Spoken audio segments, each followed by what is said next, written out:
This report includes graphic content. Viewer discretion is advised. Sarah's lips quiver in distress and in pain. Nearly half of her body is covered in burns. She says it was an accident after she left the gas on.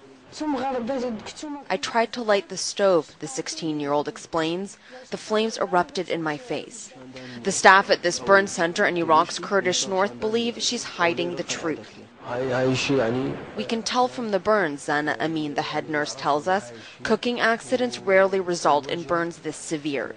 Amin believes Sarah doused herself in kerosene and set herself on fire, or someone did it to her, but shame and fear keep her from telling the truth.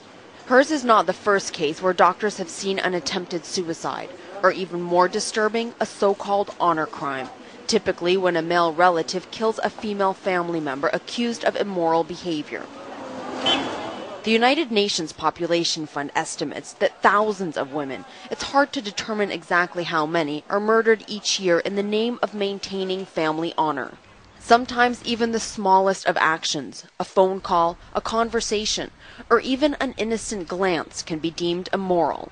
Dr. Yassine Karim at Erbil's Rizgari Hospital shows us these disturbing photos. Her husband was impotent, he explains. To cover up his inability to consummate the marriage, he sent her home and told her father she wasn't a virgin. The girl's father poured benzene on her and set her ablaze, Dr. Karim says. The father was detained after the act. In the discussion of honor killings, the role of religion often comes into focus. But honor killings are such a deep-rooted phenomenon that many countries ignore their existence, the crimes perceived as excusable. Dr. Isra Tawalbe is Jordan's first female forensics expert. She says she sees around 20 cases of honor crimes a year. All the murderers, often male family members, have no remorse. He's convinced that he's a hero, and he protects the honor of the family. In some cases, she says, the killers even proudly turn themselves in. I record a case that he cut the head of his sister and he brings just the head for the police station. The attacks are frequently supported by female family members. Only rarely are the young girls and women given a decent burial. They're shunned even in death. Family members don't visit their graves. At home, photographs are destroyed and their names seldom spoken. Until recently, many of those standing trial for crimes like these pleaded guilty under a Jordanian law that recognizes crimes committed in a fit of fury. They served just 6 months in prison.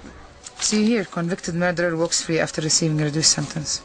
When journalist Rana Husseini began her career more than a decade ago, she was criticized, even threatened for exposing honor crimes. People were not very encouraging. They were telling me, you are wasting your time, nothing ever changes in this country.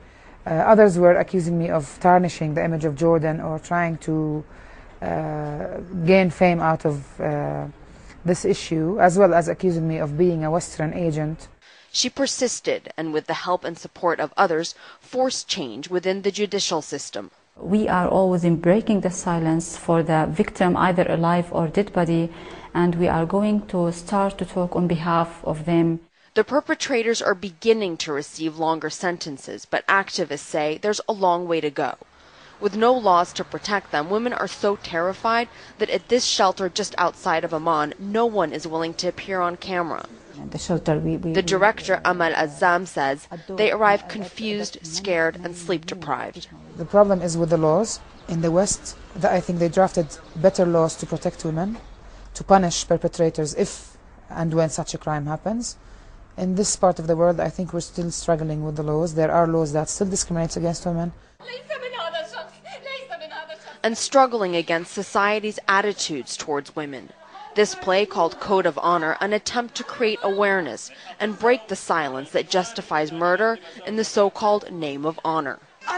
Arwa Damon, CNN, Amman.